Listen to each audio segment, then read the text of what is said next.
Is Andrew Ladd taking a maintenance morning, or Yep.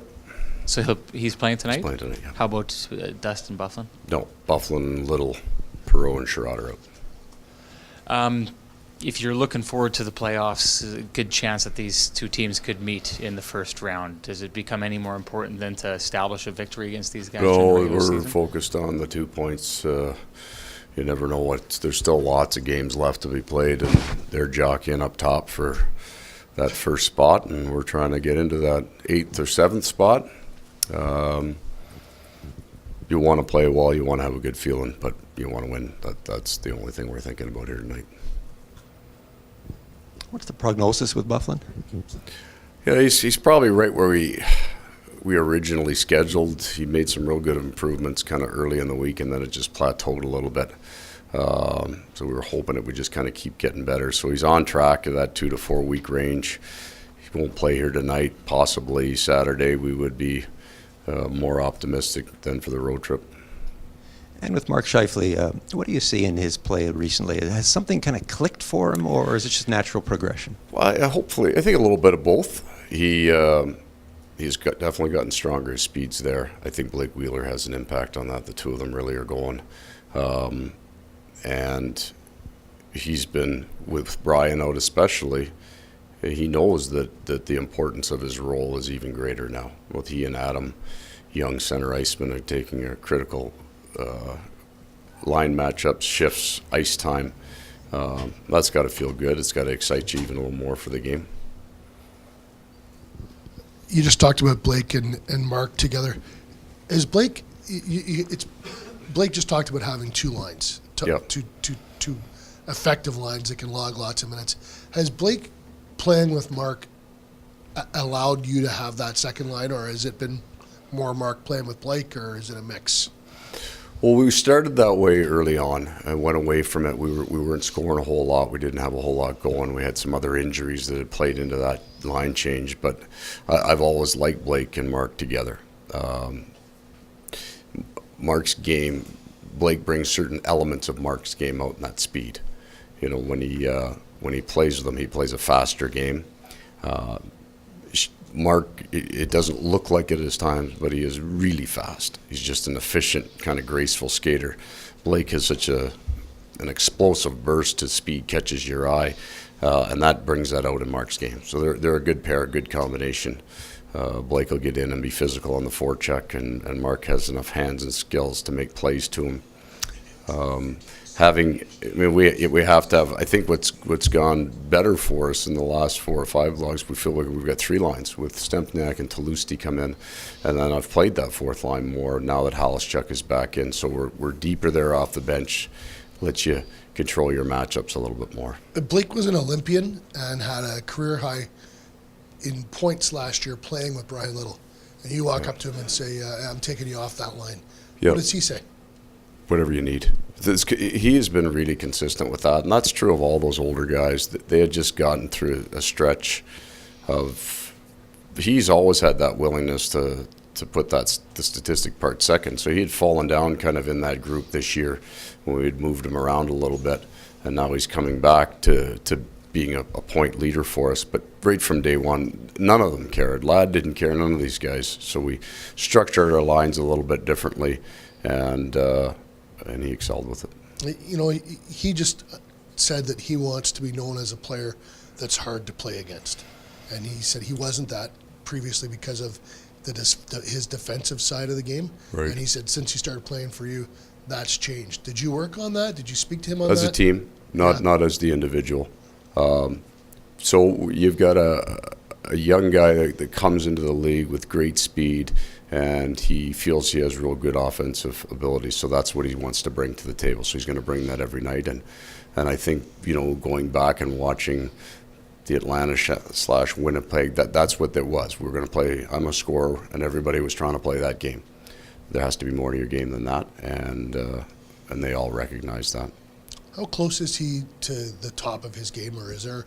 He thinks he said, I don't care about the points, but I can be a better player. Is there more from him to come? Yeah, I think the more that you're going to see, though, is going to relate to who he plays with. So the effort level is about as high as I think he can get as he gets more and more consistent with that as Mark develops as a player. Drew's been really good on that wing, even though he's playing off his position. I think he'd prefer to play the right. He's been really good there. We are, and you're foolish to wait for the day that you're always healthy, but Perreault, Scheifele, and Wheeler would be great elements on a line. That being said, if Drew can continue to do it, he'll just stay there, and we'll find a different way to do it. Paul, you've been through a lot of stretch runs during your career. Which elements of coaching do you enjoy most, during these times? Just the buzz before the games, especially the energy level, that excitement. Sometimes you'll get into the November, December, January, where you're pulling teeth at times to get people to, and it's been easy here, but accept roles. Now there's none of that. There's none of that in your room. Every shift, the value of it, the weight of it, brings an intensity out in your room, in your group, and that's what's fun. You get to ride that a little bit. You've evolved as a coach as well. Are there things that you handle better, too, during the stretch drive, maybe compared to earlier on in your I think career? you just learn to understand that you're not going to win every game in these stress runs, and the team that handles those losses is usually the team that survives well. I mean, the San Jose game is a real good example of what happens. So there's a tremendous build-up for us, and probably even more so for them. And it gets to 4-1, and it's kind of like, okay, now what? We've got enough to win, and they've got D jumping in all over the ice now, and there's shots coming. You almost don't understand the last half of that game because the emotions are so much different than they would be 2-3 months earlier. I don't know if you handle anything different, but you've seen it before, so it doesn't surprise you when it happens. Paul, what are the keys tonight against a team that you've seen a lot of the last 3 weeks? The keys, you're careful with that because you say, well, you do these 2 or 3 things right, you're going to win. I think St. Louis is the best team in the league. And there are other good teams, don't get me wrong, but for depth on the back end and up front, for a team that has a real good understanding of the game that they want to play, the style of game that makes them successful. There's nobody on a different plan. They all will play the same game, block shots, compete hard, real high skill level. So we have to be at our very best shift to shift. There have been tight games because for the most part we've done that. We're going to need to do that just a little bit better in everything that we do. Along those lines, Paul, is this the team you need that 60-minute effort? I know it's a nightly goal, but is this the team that you can't just even take a shift off? Shift off, one less penalty, one more block shot. Their power play is so strong you can't be in the box, but it's going to be a real physical game. And that is true of any of the teams that have their kind of depth. There are not a lot of them, but the handful of teams that have that kind of depth, there just won't be a shift where you can ease up. Do you see the similarities in your team? A lot of people steal a line from Slapshot, say, both teams look like brothers? Built the same, play the same kind of style?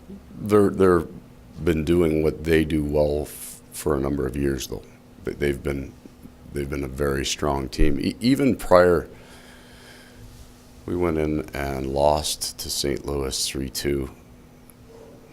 I don't know if it was in overtime, but it was a hard game. Davis Payne was the coach of the team. They were right there. They were right on that cusp. They had the pieces, and then they developed a belief in what they were doing. I think when Ken took over, and they've just been incredibly consistent with that. But Alex Steen's 3-4 years older. Those guys are older, more mature. They've added some great young talent to their lineup to round that out. They're well along in their program. Your team wants to look like that, just more seasoning, more time is what you're saying in order to... You have to play that game consistently over years to get to that level. With the way that Andre's played in his last 3 starts, was there any debate for you about going back for him tonight? Was it a given after that win against San Jose? Well, we talk about it sometimes at length, sometimes it was a fairly short conversation. Was this one a short conversation? Yep. What have you seen from him? Have you seen anything different from him recently that you didn't No, see? his numbers prior to it, the wins and losses weren't adding up for him, but for the most part, his play had started to pick up, I thought, and some of it's how a guy looks, but you have to, the saves, the even strike save percentage, where the shots are coming from. He's back aggressive on the puck. Most of those guys are saying they're just going out and playing their game, but there's a difference looking at a confident guy in the net sometimes than a guy who's not, and some of it is you've got to have the puck hit the right side of the post for you a few times to get on that roll. And when he's made a lot of saves that you need to watch them on video to appreciate.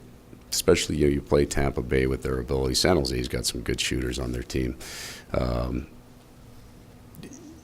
He's made some saves look easy, and that's usually when a guy's going. And when you look at him now, you see that confidence Yeah, he back looks with him good. again. Yeah.